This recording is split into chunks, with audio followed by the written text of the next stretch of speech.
All right, ladies and gentlemen, you're welcome to another great episode on your favorite political talk show, The Truth with Ben Jokes. Now, a few hours ago, Atiku came out and once again proposed a merger of all the opposition parties in Nigeria. He says that is the only way to get Tinubu and APC out of power. And my answer is, if the merger is to ensure that they get more votes, I am not interested. Obi already got most of the votes in 2023. It was the system that let us down. A measure should be towards challenging the system. That is what any serious measure should be tailored towards. I am one of the Nigerians who clearly saw through INEC as regards the 2023 presidential election, so I cannot be deceived. INEC chairman Professor Mahmood Yakubu deliberately made sure that the results were not sent from polling units to IREV because he saw that Obi was going to get most of the votes, almost a landslide victory. So when people say Tinubu won because Obi and Atiku separated, that is a fallacy. It would have been easier for Tinubu if Obi and Atiku were on the same ticket.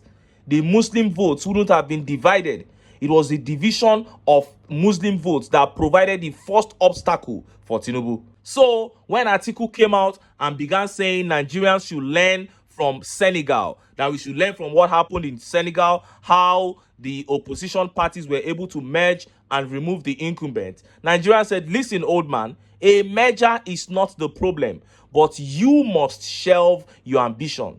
Any merger that does not have Peter Obi as the flag bearer is a no-no. Before I show you how he said it and how Nigerians reacted, let me quickly show you this update. As a matter of fact, this is one of the most trending updates on social media right now, because about 2 weeks ago, EL-Rufai's son, Bello El-Rufai, got on air and said his father, El-Rufai, was a better governor than Peter Obi. He began saying nonsense. So as soon as this update about his father popped up, Nigerians made sure that they spread it everywhere on social media for the world to see. El-Rufai left $587 million, 85 billion naira debts in Kaduna. I can't pay salary, Governor Uba Sani. The Kaduna State Governor Uba Sani on Saturday lamented the huge debt inherited from his predecessor, Nasir El-Rufai, on May 29, 2023. Sani said the state is now left with a few amounts not enough to pay salary. The governor made this known while addressing a town hall meeting at the late Umar Musa Yaradua Hall, Kaduna, according to Punch. He added that his administration inherited a total of $587 million, 85 billion naira, and 115 contract liabilities from the ex-governor. Despite this, he said he had yet to borrow money in the last 9 months of his government, noting that the huge debt burden was eating deep into the state's federal allocation. The governor stressed that due to the rise in the exchange rate, he was paying back almost triple of what was borrowed by the administration of Nasir El-Rufai. According to him, 7 billion naira out of 10 billion federal allocation for the state in March was used to service debts. The governor stated further that the state was left with 3 billion naira, an amount which he said was not enough to pay salary, as the state monthly wage bill stands at 5.2 billion naira. He, however, assured the people of the state that his administration remained determined in steering the state towards progress and sustainable development, as the government has conducted a thorough assessment of the situation and was sharpening its focus accordingly. He said, "It gladdened my heart to inform you that despite the huge inherited debt on the state to date, we have not borrowed a single kobo." And look at how Nigerians reacted to that. Let's take some of the tweet reactions. This tweet by The Game says, "But his son said he performed more than Obi.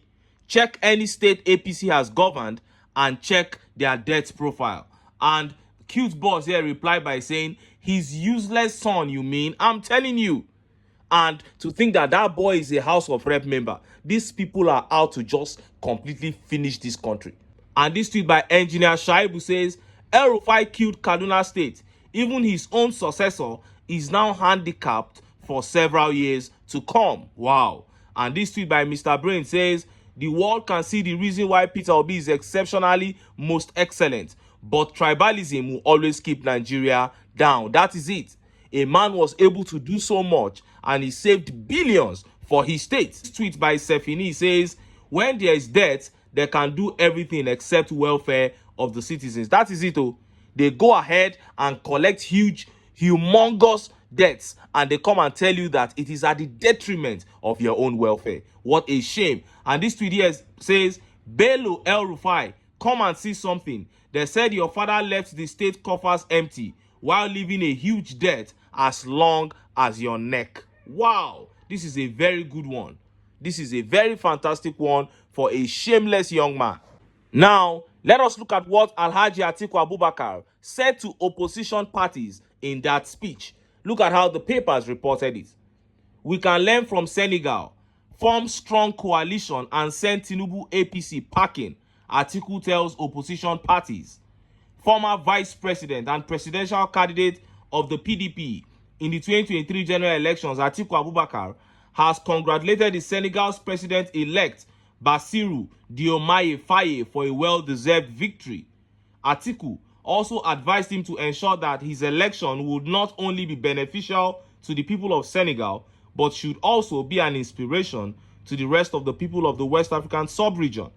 Atiku, who stated this in a statement on Friday, reiterated his call for opposition parties to forge a coalition that would be formidable enough to oust the ruling party, All Progressive Congress, if salvaging of Nigeria was to stand any chance. Against the backdrop of recent military interventions in West Africa sub-region, the election of Bassirou Diomaye Faye as Senegal's president-elect in the election of March 24, 2024 gives hope to the future of constitutional democracy in the region, the former vice president explained.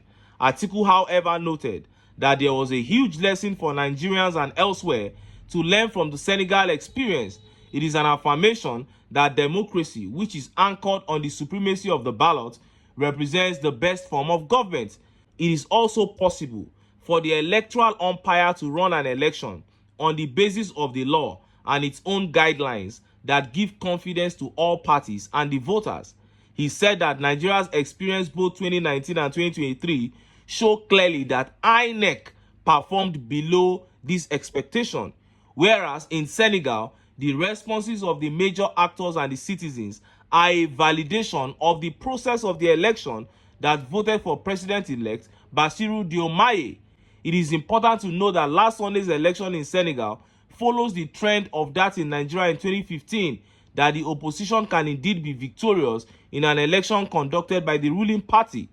And for the opposition parties, the lessons are in agreement with my persistent call for our opposition parties to forge a coalition that is formidable enough to oust the ruling party if the salvaging of Nigeria is to stand any chance. And look at how Nigerians reacted. Look at some of the tweet reactions. This tweet here by Bobo and Kitty says, "We are ready. Just make sure you will support the coalition as a statesman, not the candidate." That is it. You are done, Atiku. You are done. Look at the way Peter Obi is going around Nigeria. He feels more like the president than anyone else. And then you are coming to talk about the coalition. You better be ready to support the man. And this tweet here says, "I thought Senegal just elected a 44-year-old president.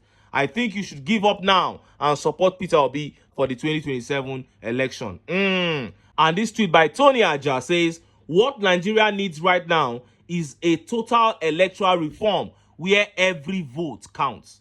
If Senegal had a Yakub Mahmoud in the helm of affairs, the will of the people would have been subverted." This is the best tweet on this. That is exactly what we need.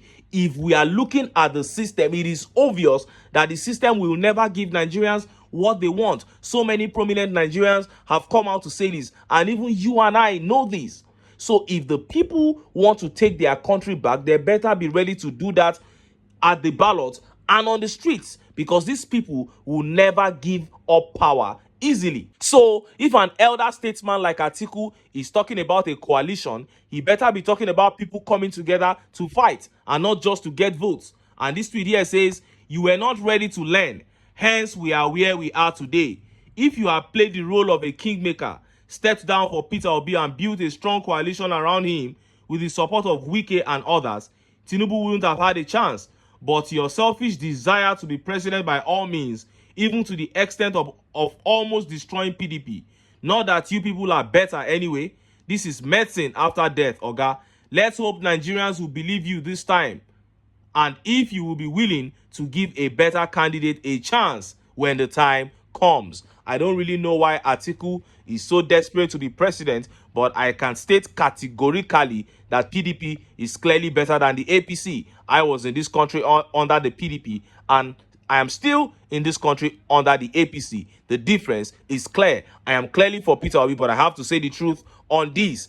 But since we have a candidate that tops everybody that the PDP and the APC can present, why waste our time debating over those two parties? Let us just throw our support behind this candidate, and that is what Nigerians must do to take their country back. As long as the APC remains in power, the dividend of democracy, the freedom that we demand, that we desire as citizens, we will never get. Anyway, make I leave am here. Make I still enter town. Make I go get some ogbonge political news wey una go like. Why? Because of una. Now I dey here, so don't go away. Don't go.